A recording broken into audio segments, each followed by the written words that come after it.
हर माता पिता यही 4 गलतियां करते हैं जिनकी वजह से बच्चों का भविष्य बर्बाद हो जाता है। दोस्तों, वो 4 गलती कौन सी हैं जो हर माता पिता को नहीं करना चाहिए। अगर वो 4 गलती करते हैं तो उनके बच्चों का भविष्य हमेशा दुखों से भरा रहेगा और उसकी वजह से हर माता पिता को भी उन समस्याओं का, उनकी गलतियों का पछतावा होता है और पछताना पड़ता है। तो ये 4 गलती ना करें। दोस्तों, आज हम इसको कौन सी 4 गलती है इसको हम एक कहानी के माध्यम से समझते हैं। दोस्तों, कहानी में आप लास्ट तक बने रहिएगा। आज आपको इस कहानी से ऐसा ज्ञान मिलेगा कि जो दोस्तों आपको बहुत महत्वपूर्ण यानी बहुत उपयोगी होगा। तो दोस्तों, एक कहानी को ज़्यादा से ज़्यादा लोगों तक शेयर करें जिससे कि हर एक कहानी उस माता पिता तक पहुंच जाए जिनके बेटियां हैं, बेटे हैं, जिससे उनका भविष्य सुधर जाए, संवर जाए। राधे राधे, जय श्री कृष्ण। दोस्तों, आप सबका हमारे इस चैनल में स्वागत व अभिनंदन है। दोस्तों, चलिए कहानी शुरू करते हैं। एक समय की बात है, एक राज्य में श्याम सुंदर और राम सुंदर नाम के 2 व्यापारी रहते थे। वो व्यापारी बहुत धनवान और बड़े बुद्धिमान थे। उनका एक छोटा सा परिवार था। दोनों को एक बीवी थी और दोनों के एक बच्चे थे। दोस्तों, उनका एक ही मकसद था, हम ज़्यादा से ज़्यादा धन को एकत्रित करें और अपने बच्चों का जीवन सुधारें, जो कि हर एक माता पिता का उद्देश्य होता है, कर्तव्य होता है। हर एक माता पिता यही सोचता है कि हम कितने पैसे कमाएं कि हमारे जो आने वाले बच्चे हैं उनका जीवन अच्छे से सुधर जाए। अगर बेटी है तो उनको हमेशा यही चिंता लगी रहती है कि हम कितना पैसा एकत्रित कर लें, कितना पैसा हम इकट्ठा कर लें कि हमारी बेटी का भविष्य सुधर जाए, ज़्यादा से ज़्यादा हम उन्हें दहेज दें। इसी लालसा से हम हमेशा पैसे की लालसा बनी रहती है, कमाते हैं, मेहनत करते हैं, जी जान से जुटे रहते हैं। तो दोस्तों, श्याम सुंदर और राम सुंदर, श्याम सुंदर बड़ा भाई था, राम सुंदर छोटा भाई था, लेकिन दोनों के विचार अलग अलग थे। उन दोनों की बेटियां धीरे धीरे बड़ी हो रही थी। एक दिन ऐसा हुआ कि श्याम सुंदर और राम सुंदर जो है बहुत मेहनत, उनके विचारों की वजह से दोनों में बहस हो जाती है कि हम अपने बेटे को ऐसी शिक्षा दिया जाए। और जबकि उनके बड़े भाई श्याम सुंदर का विचार था कि नहीं, हम ज़्यादा से ज़्यादा पैसे एकत्रित करें और बेटी को इतना ज़्यादा धन दौलत दें, उनका भविष्य सुधर जाएगा। वो ज़्यादा शिक्षा पे ध्यान नहीं देता था। दोनों के विचार अलग थे। बड़े का भी छोटे का विचार था कि हम अपनी बेटी को इतनी अच्छी शिक्षा दें कि हमारी बेटी का जीवन सुधर जाए। इसी मतभेद की वजह से दोनों आगे चल के अलग हो जाते हैं, यानी कि घर में बंटवारा हो जाता है दोनों के विचारों की वजह से। समय बीतता गया। एक दिन बड़े भाई श्याम सुंदर सेठ की पत्नी का देहांत हो जाता है, आकस्मिक मौत हो जाती है। अब उसके ऊपर ऐसा लगा जैसे पहाड़ टूट गया, ऐसा लगा जैसे पहाड़ टूट गया। अब उसे चिंता सताने लगी कि हम अपने इस बेटी को वो जो माता का संस्कार दिया जाता है वो कौन देगा। अब वो परेशान होने लगा, लेकिन जो अनहोनी थी वो तो हो चुकी थी। अब उसने सोचा कि हम अपने बेटी को भी संस्कार देंगे और जो है उसके जीवन में कभी कोई दुख नहीं आने देंगे, उसके जीवन में कभी कोई दुख नहीं आने देंगे। इसलिए वह अपनी बेटी को ज़्यादा से ज़्यादा जो कुछ भी मांगती थी वह उसकी हर इच्छा को पूरी करता था, यानी कि लाड प्यार ज़्यादा करने लगा। उसे कभी डांटता नहीं था, उसे थोड़ा आज़ादी हो गई। धीरे धीरे समय बीतता गया। यह स्कूल दोनों बेटियों की, श्याम सुंदर यानी राम सुंदर की बेटियां स्कूल जाने लगी। श्याम सुंदर जो है ज़्यादा लाड प्यार करने लगा। वह अपनी बेटी को कम डांटता था। वो ये सोचता था कि अगर ज़्यादा डांटेंगे तो जो है इसकी मम्मी नहीं है नाराज़ हो जाएगी। वो पढ़ाई में अच्छी नहीं थी तब भी नहीं डांटता था, और वह पढ़ाई में ध्यान ही नहीं देता था। वो ये भी नहीं देखता था डेली स्कूल जा रही है कि नहीं जा रही है, पढ़ने में कैसा, कभी इसके कुछ नहीं। बस वो जो भी कहते थे उसकी सारी इच्छाएं पूरी करते थे। वहीं जस्ट राम सुंदर छोटे भाई, इसके विचार अलग थे। यह जो कुछ पैसा होता था वह ज़्यादा से ज़्यादा उसके शिक्षा पे ध्यान देता था। अच्छी स्कूलों में पढ़ाई, हमेशा सुबह शाम स्कूल में क्या पढ़ाई हुई, कैसे पढ़ाया गया, और यह कहाँ आ रही है, कहाँ जा रही है, किसके साथ उठ रही है, किसके साथ बैठ रही है, इसके दोनों पति पत्नी के यही विचार थे। वो हमेशा केयर करता था और दोनों में उल्टा होता गया। अब धीरे धीरे दोनों की बेटियां बड़ी हो गई। अब दोनों की बेटियां 15 साल के ऊपर हो गई। अब इधर श्याम सुंदर बड़ा भाई तब भी अब अपनी बेटी बड़ी हो गई, तब भी नहीं वो डांटता था कि वो कहाँ जा रही है, किसके साथ, जबकि वह हमेशा घर से बाहर रहते थे। दूसरों के साथ टहलना घूमना ये ज़्यादा उसके साथ होता था। और यहीं पे राम सुंदर ये अपनी बेटी को हरदम अपनी पत्नी से यही कहता था कि हमारा ये फर्ज है कि हम इसको केयर करें, कहाँ जा रही, कहाँ आ रही है, और इसको शिक्षा दो। इतनी पढ़ाई में जो भी पैसा कमाता था वह उसकी पढ़ाई में लगा देता था। दोनों में डिफरेंट था। अब इन लोगों की बेटियां, जो दोनों की बेटियां धीरे धीरे बड़ी हो गई। अब छोटे की उच्च शिक्षा में अच्छी पढ़ाई करके अच्छा शिक्षा लेने लगे। संस्कार में भी अंतर होता गया। अब वहीं बड़े की जो है अब शादी दोनों की, यानी दोनों की बेटियों की शादी करने योग्य हो गई। अब दोनों की बेटी की शादी करने योग्य हो गई। अब बड़ा बेटा जो राम बड़ा भाई था यानी कि श्याम सुंदर, उसने अपने बेटे की शादी के बारे में सोचा। उसने अपने बेटे की शादी के बारे में सोचा और एक अच्छा सा लड़का खोजने लगा। अब उसके पास तो धन दौलत ज़्यादा थी क्योंकि वो पढ़ाई में खर्च नहीं किया था। अब वो सोचा कि अच्छे से लड़के को सोच कर इसकी शादी कर देंगे, इसे बहुत ज़्यादा दहेज देंगे। वो ऐसा ही किया, एक लड़के के साथ शादी कर दिया। शादी करने के बाद और उसको जब शादी करने के लिए गया तो उस लड़के से एक प्रस्ताव रखा कि मेरे पास धन दौलत की कोई कमी नहीं है, तुम्हें मेरे घर जमाई बन के रहना पड़ेगा, यानी कि हमारे यहाँ ही रहना पड़ेगा।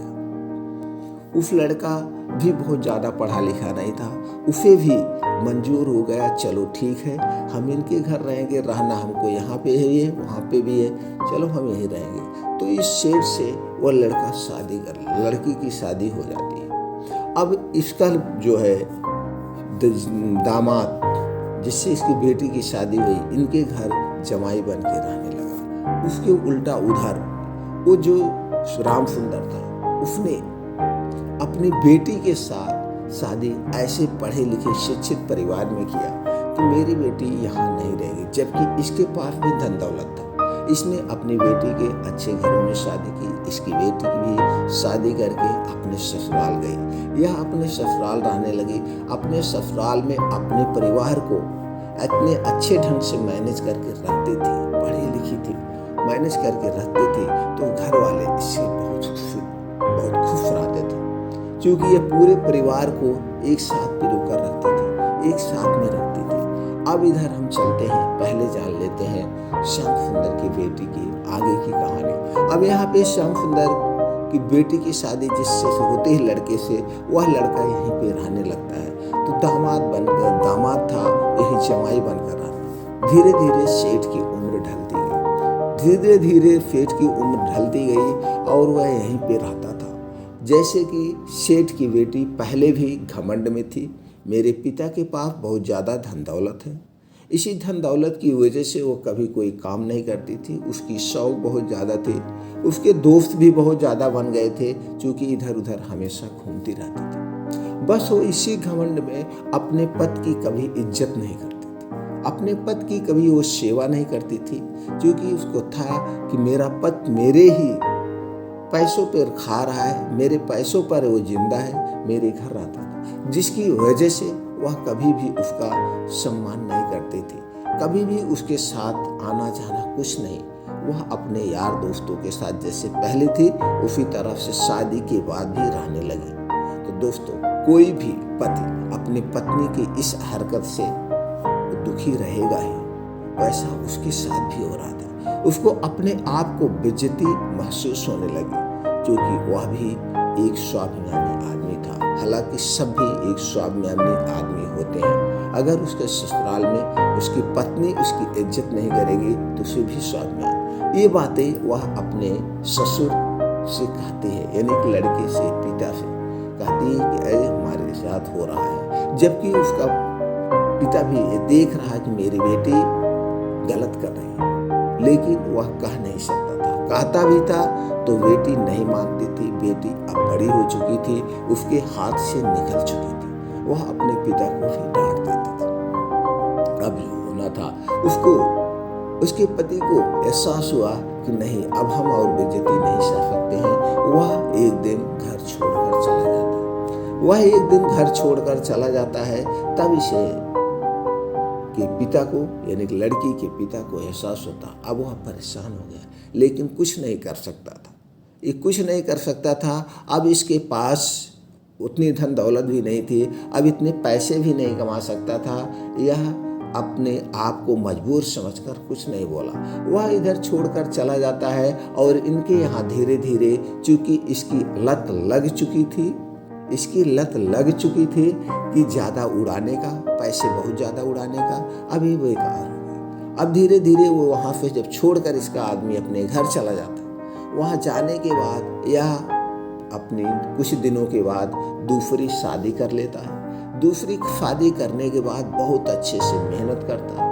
मेहनत करने के बाद दूसरी शादी और अच्छे से घर बनवा लेता है। अब जो इसकी दूसरी पत्नी थी बहुत ही अच्छी सुशील, घर को अच्छे से चलाने वाली थी। जैसे दोस्तों, ये पत्नियां जो होती हैं वो चाहे तो घर को आज़ाद कर दे, वो चाहे तो घर को बर्बाद कर दे। अब वो पत्नी बहुत अच्छे से रहती थी, पूरे परिवार को मिलजुल के रहती थी।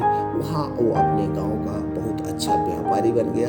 वह अपने गांव का एक अच्छे खासे पैसों में गिनती होने लगी। अब इधर सेठ की जो पत्नी थी, श्याम सुंदर की जो बेटी थी, वह दोस्तों एकदम कंगाल हो गए। इसको भूखमरी के कागार पे आ गए, इसके पैसे ही नहीं। अब इधर उधर, चूंकि मुंह उधर काम तो कर नहीं सकती थी, तो अब इधर ही भीख मांग के किसी तरह से अपना जीवनोपार्जन करने लगी। सेठ मजबूर था, बुढ़ापा आ गया था। अब वो बुढ़ापा आ गया तो ये धीरे धीरे एक दिन मांगते मांगते उस गांव में जा पहुंची और उस गांव में उस घर दोस्तों जा पहुंची जहां पे उसका जो पहला पति था, पति छोड़ के चला गया था, उसके घर जाती है और वहां द्वार पे जाकर कहती है मुझे बहुत भूख लगी है, कोई हमें खाना खिला दीजिए और कुछ पैसे दे दीजिए।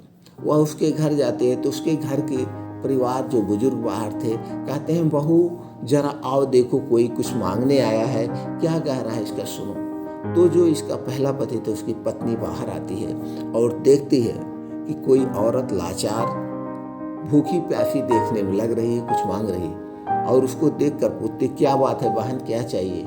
एक कहती है मुझे भूख लगी है, अगर आप खाना खिला दें तो बहुत अच्छा है। तो वह दोस्तों बहुत सुशील थी, वह इसकी बात को सुन करके कहती है ठीक है अंदर आइए, मैं तुम्हें खाना खिला देती हूँ।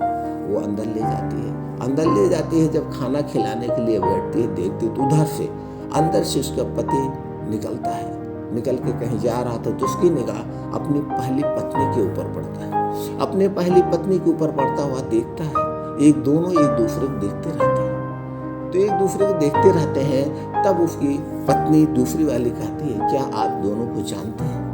वो कहता है आप पहले खाना खिला दीजिए, मैं सब कुछ बताता हूँ।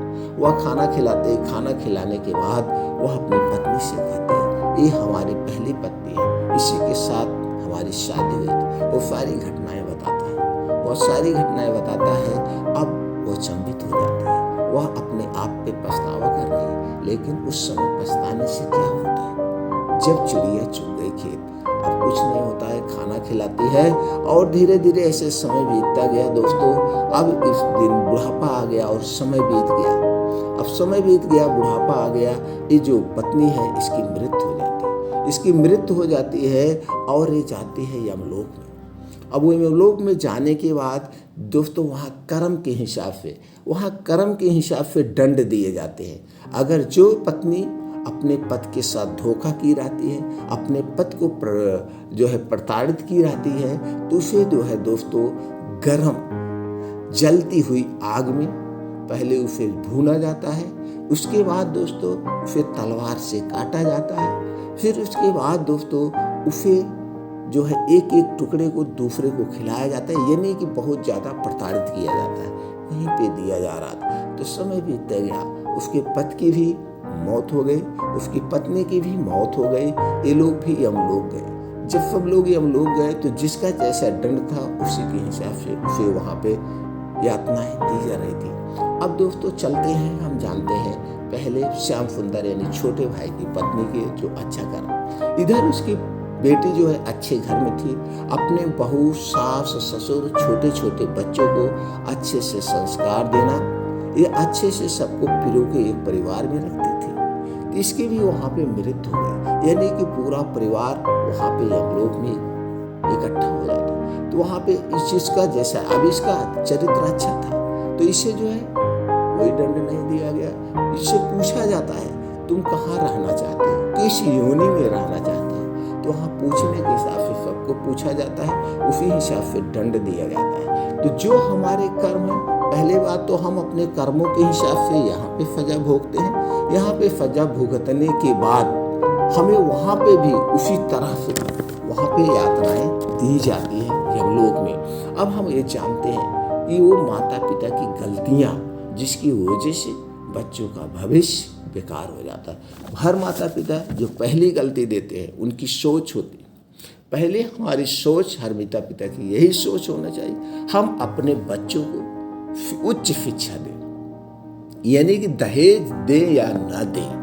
हमारे जैसे जिस माता पिता का सामर्थ्य है, अपने सामर्थ्य के हिसाब से वह उन्हें उच्च शिक्षा देनी चाहिए। उनके शिक्षा में कोई कमी नहीं करनी चाहिए।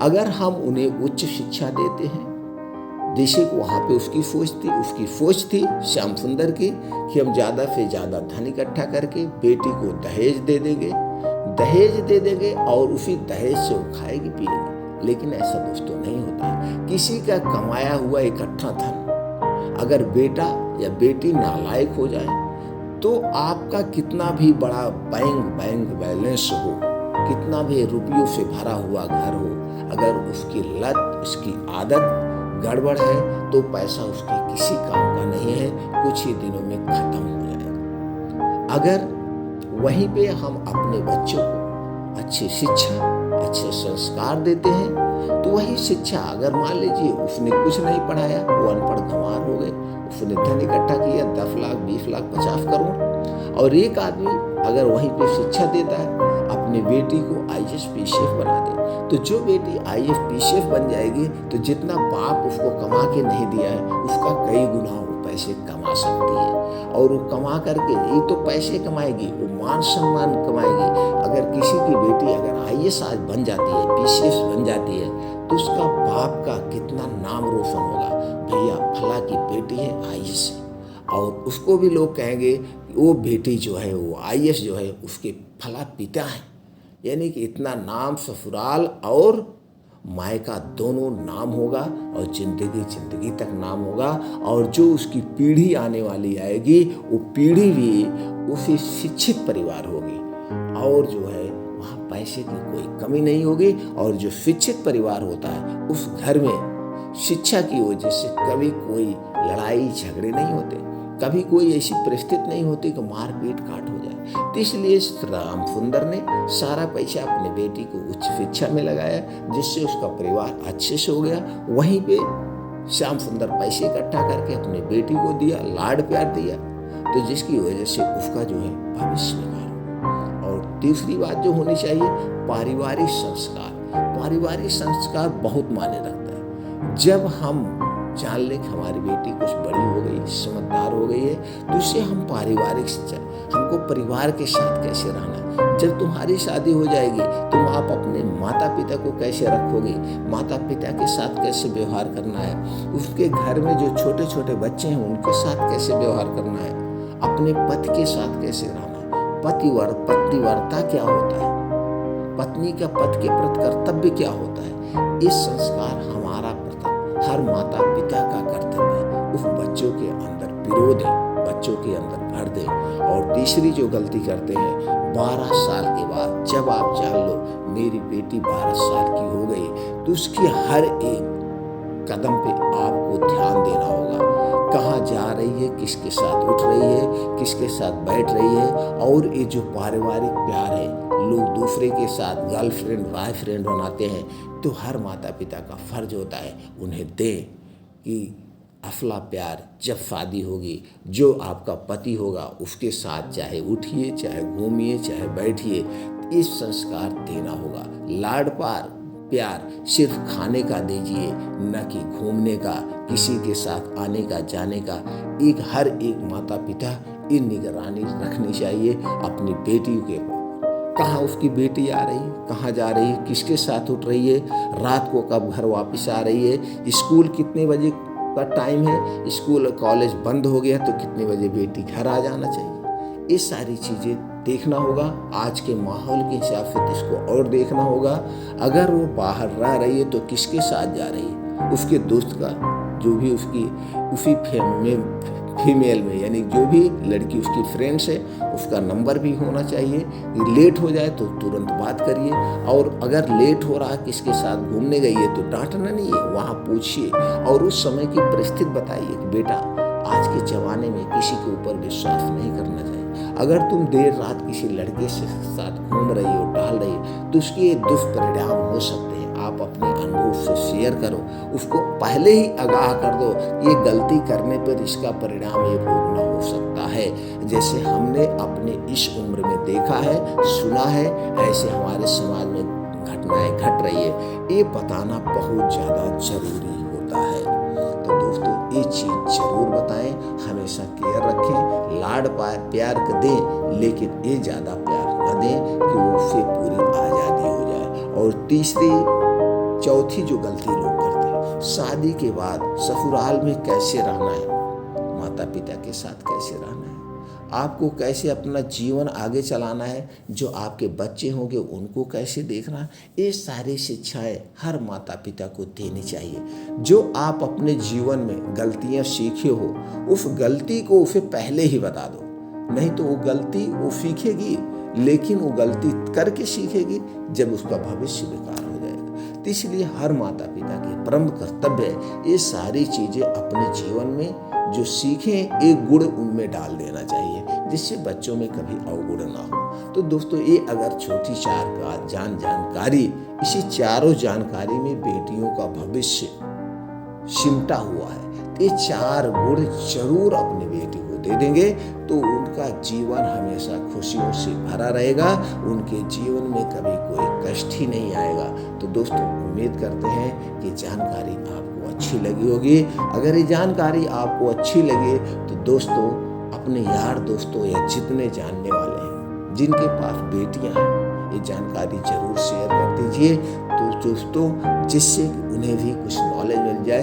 हम जिनकी बेटी है सिर्फ एक ही मकसद होना चाहिए, ज़्यादा से ज़्यादा पहले शिक्षा दो। अगर उनको IAS बना दोगे, उन्हें डॉक्टर इंजीनियर बना दोगे, तो दोस्तों पढ़ा लिखा लड़का मिलेगा, दहेज देने की जरूरत ही नहीं पड़ेगी, क्योंकि वो आपकी बेटी खुद शिक्षित हो जाएगी। तो दोस्तों ज़्यादा से ज़्यादा शेयर करें। फिर मिलते हैं ऐसी ही और ज्ञानवर्धक कहानी के साथ अगले वीडियो में। तब तक के लिए राधे राधे, जय श्री राम।